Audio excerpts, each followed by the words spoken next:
Lily Carter never expected a single compliment to open the door to everything her family had avoided for years. It happened on an evening that started the same as any other gathering with the Taylors, longtime friends who had watched the Carter children grow up.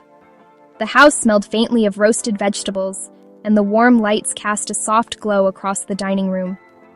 Lily stood near the table, still adjusting to the fact that she was officially college-bound. Westbridge University had accepted her a few weeks earlier, and the reality of it floated in her mind in quiet waves.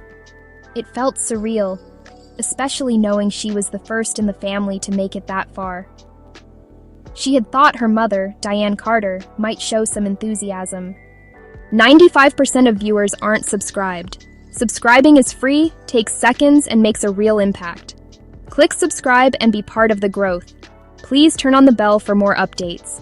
Diane had mentioned the acceptance only when others brought it up, never with the kind of pride other parents seemed to show without effort. Lily tried not to dwell on it. She told herself that just getting through the last 2 years of high school without another major blow-up had already been enough to manage. Mr. Taylor approached her with an easy smile and began asking questions about her plans. He had a daughter a few years older who had gone through a similar path, so Lily found it comforting to talk with someone who understood the excitement threaded with uncertainty. Mrs. Taylor soon joined them, placing a gentle hand on Lily's shoulder while congratulating her. She said Lily should be proud of herself, that not many teenagers showed such drive. Then she added something that caught Lily off guard. She said if she'd ever had a daughter as dedicated as Lily, she would have felt incredibly lucky. Lily felt the compliment sink in, warm and unexpected.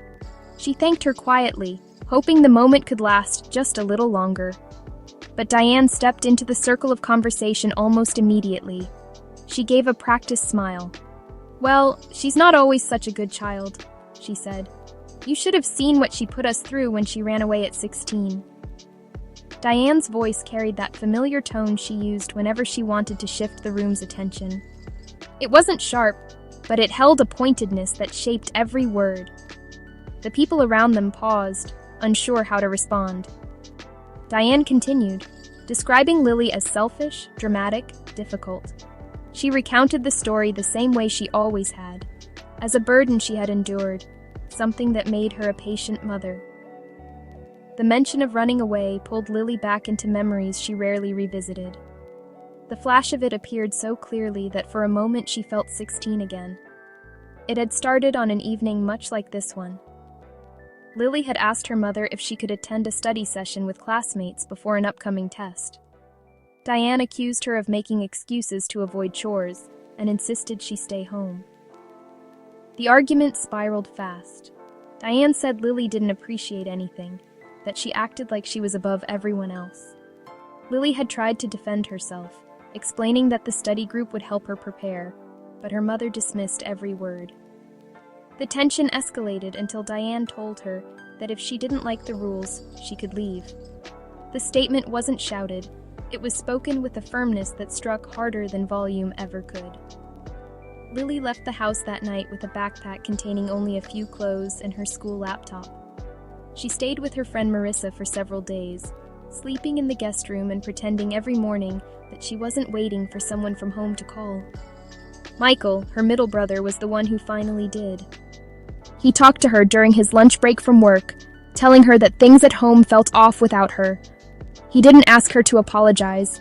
He just asked her to come back so they could all breathe again. She returned the next day. Diane greeted her not with relief, but with a display of emotional exhaustion in front of neighbors and relatives, turning the narrative into something that painted Lily as the source of chaos. Over time, the story hardened into a tool Diane used whenever she wanted sympathy or validation. Back in the present, Lily saw Diane repeating the same pattern now, in front of their friends. The room's energy shifted, conversations fading as eyes drifted toward them. Lily felt an old weight rising from a place she had kept tightly sealed. She straightened her posture. The words formed before she even realized she was ready to speak them. "That's not what happened," she said. Her voice reached across the table with a calm she didn't expect. "You tell that story like it proves something about me. but you leave out everything that came before it." Diane turned toward her, startled. A flicker of disbelief crossed her face, quickly replaced by irritation. "Lily, this isn't the time," she said. Lily didn't step back. "You do this every time someone says something good about me. You twist it until you look like the one who had to put up with me.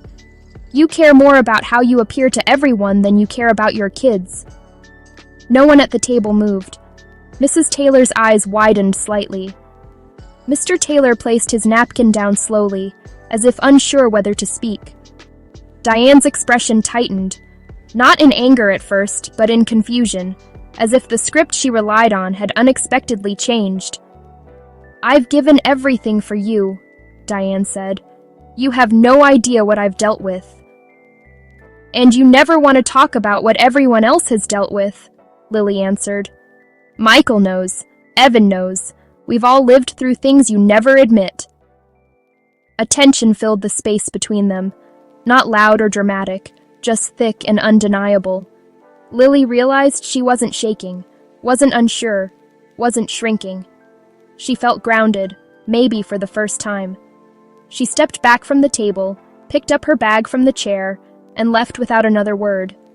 The cool night air touched her skin as she walked down the quiet street toward home. She didn't replay the moment out of panic. She replayed it because she had never imagined she'd say those things aloud. When she got home, the house was dim. She went upstairs to her room and sat on the edge of her bed. She knew Diane would come home eventually, but she couldn't predict what version of her mother she would face: anger, coldness, or silence. Diane didn't speak to her that night. The next morning, Lily found a note on the kitchen counter. The handwriting was unmistakable. "If you think I'm such a bad mother, then I'll stop pretending to be one. From now on, you can pay rent." There was no signature, no explanation. Lily folded the note and placed it beside the fruit bowl. She stood there for a moment, letting the meaning settle. Rent wasn't the issue. It was the message behind it, one she recognized from years of watching Diane manage conflict by shifting responsibility. A soft knock came from the front door around mid-morning. When Lily opened it, she found Michael standing on the porch. He had his hands in the pockets of his jacket, his expression thoughtful. He asked if they could talk. They walked to the living room, where sunlight filtered through the curtains.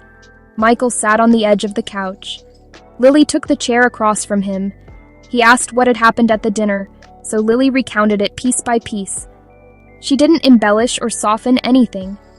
She told him exactly how the words unfolded. Michael nodded slowly. "You weren't wrong," he said. "You said what Evan and I have been saying to each other for years." Lily asked him what he meant, and he explained how Diane had always measured them through the eyes of other people. He talked about their childhood, about moments Lily didn't remember, moments when Diane reacted more to how neighbors or relatives might judge her than to what her children actually needed. He told Lily he admired her for standing up for herself, even though he knew Diane would react harshly. Then he added that he wished she had waited until they got home, not because her words were wrong, but because the fallout would be harder to manage. Later that day, Evan called. He didn't live nearby, but he had heard through Michael that something had happened. Evan said he had confronted Diane about her behavior years ago, and she responded by refusing to speak to him for days. He said Lily had walked into a cycle that wasn't going to change easily. Over the next week, the house settled into an unfamiliar quiet. Diane barely acknowledged Lily. She moved through the space with stiff formality, communicating only through notes left on the counter or the hallway table. Lily avoided pushing back, choosing instead to focus on her orientation paperwork and upcoming schedule. The tension in the house didn't escalate, but it also didn't fade. It hovered between them, waiting for one of them to address it first. Lily wasn't sure if she wanted to. She didn't know if addressing it would fix anything or simply restart the cycle. One evening, after spending the afternoon sorting her belongings, Lily walked into the backyard to clear her thoughts. The garden had always been her mother's pride. Rows of flowers lined the fence, each one carefully maintained. Lily found herself thinking about the time she was 9, when she accidentally stepped on one of the newly planted flowers while chasing Michael. Diane had pulled her aside, not to talk about what happened, but to lecture her about what the neighbors would think if they saw the plant damaged. Lily hadn't realized until much later how that moment shaped the way she understood her mother's priorities. Flashbacks surfaced quietly as she walked along the grass. She remembered the school talent show when she was in 7th grade. She had practiced a song for weeks, excited to perform. Diane had shown up late, sitting in the back row with an expression that never softened. Afterward, she told Lily she shouldn't draw too much attention to herself because people would think she was arrogant.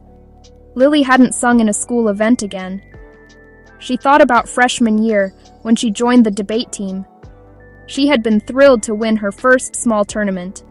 Diane attended only the final round and spent the car ride home telling her she should be careful because people might assume she was trying to act smarter than her classmates. Each memory came with a kind of clarity she hadn't fully recognized before. The pattern had always been there. It wasn't about Lily failing or succeeding. It was about who Diane wanted to be perceived as. A strong mother, a patient mother, a mother who managed difficult children with grace. When Lily returned indoors, she found Michael sitting in the living room. He had stopped by after work. He asked how her week had been and if she had talked to Diane. Lily told him there wasn't much to say. Michael leaned back, resting his elbows on his knees. He said something that stayed with her long after he left. He told her that sometimes the hardest truth about family is recognizing that understanding doesn't always lead to change. He said he hoped things would settle eventually, but he also hoped Lily wouldn't shrink herself to make that happen. A few days later, Lily finally began packing her room. The blue suitcase she used for weekend trips sat on the floor beside her bed. She folded her clothes neatly, placing them inside layer by layer. She stacked her books in a box and organized her notebooks. With each item she packed, she felt lighter, not because she wanted to leave the house behind, but because she was moving towards something she had earned on her own. When she carried the last box downstairs, she found Diane standing by the kitchen doorway. Diane didn't speak. Lily didn't either. They stood in the same room, separated by more than silence. Everything between them felt suspended, unresolved, caught in a place where neither apology nor explanation could cover the years that had led them here. Lily stepped outside with her box, moving toward her future while the weight of that night at the tailor's house lingered in the air behind her, unchanged but no longer unspoken. Thanks for watching Story Frame. Don't forget to like, subscribe, and turn on the bell for more updates. See you in the next video.